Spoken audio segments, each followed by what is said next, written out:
So get out.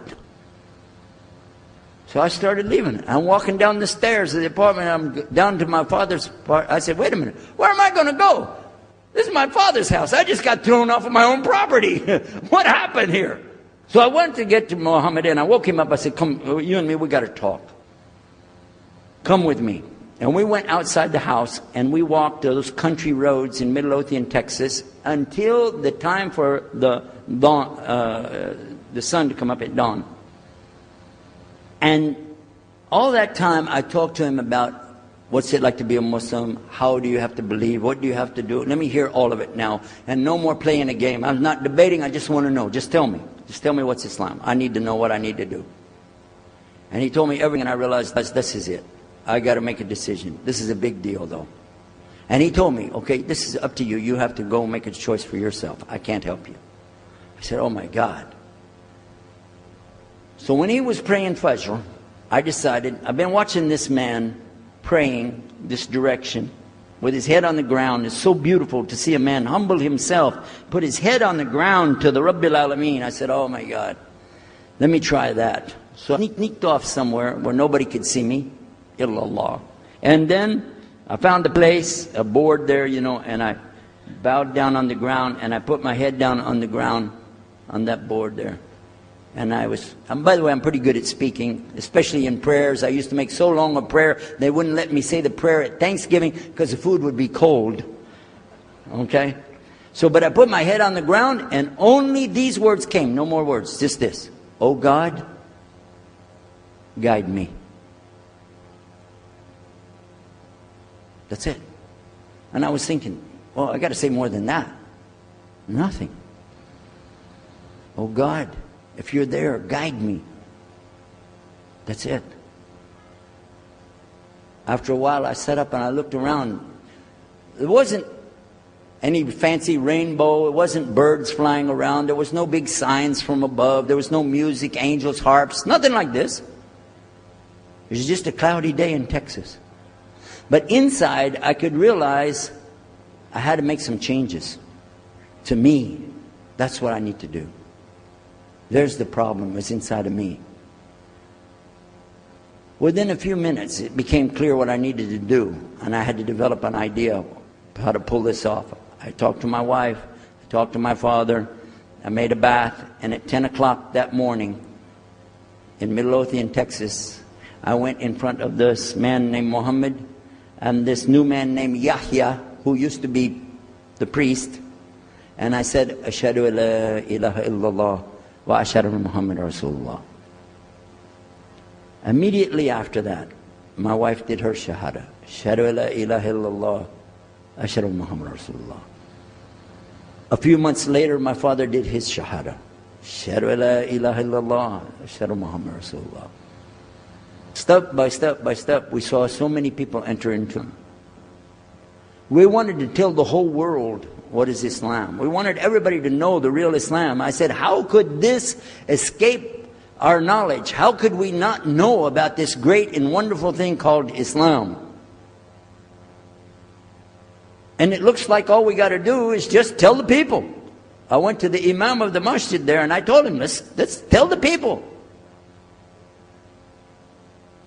Then I found out something else about us as Muslims. And that's why we've got this convention here right now. This is why we have the exhibition. So you're going to use this week to learn how you can become, inshallah, the best Muslim you can be, and how you can show the real Islam to the people that are not Muslim. This is your duty. This is your duty. This is your language.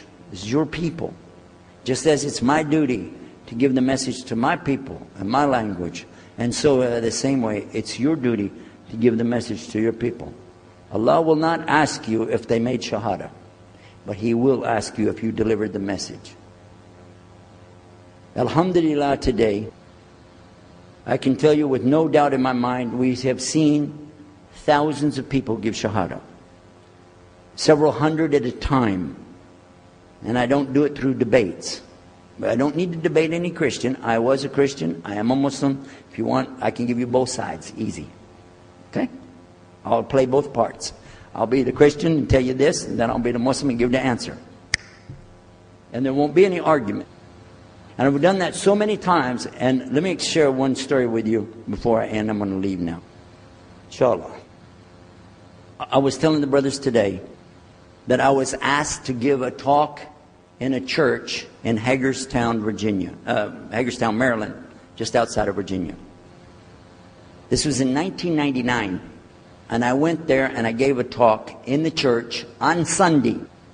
Because I know how to address the people. How many years was I a Christian? 50 years? I know what they want to hear. Get them ready, and they said, "Oh, wow, this is normal preaching."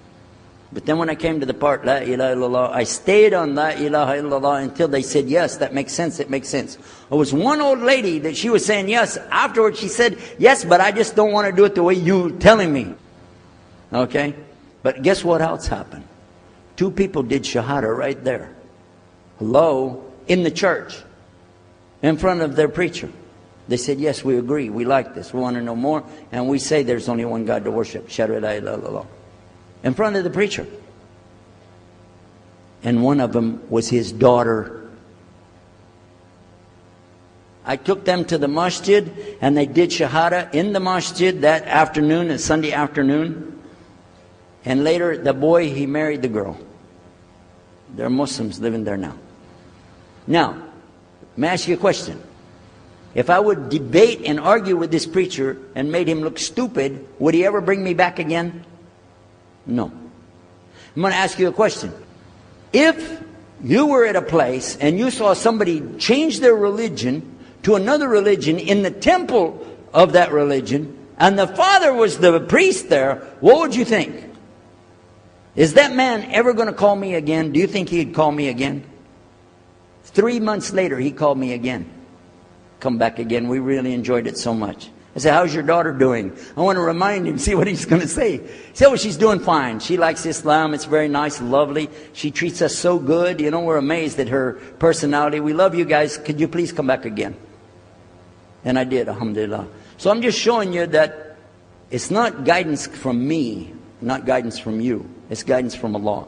Allah guides whom He wills. Whom He wills. So we ask Allah to guide me, all of us, and all the people. And whoever He guides, they'll be fine. But whoever Allah doesn't guide, they got a problem. Serious problem.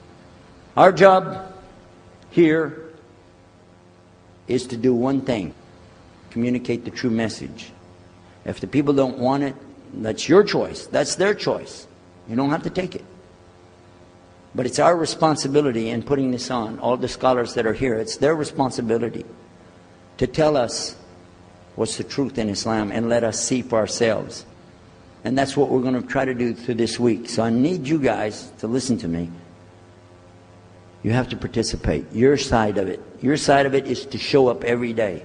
And your side of it is to bring other people. Jazakumullah khair. Wassalamu alaikum wa rahmatullahi wa barakatuh.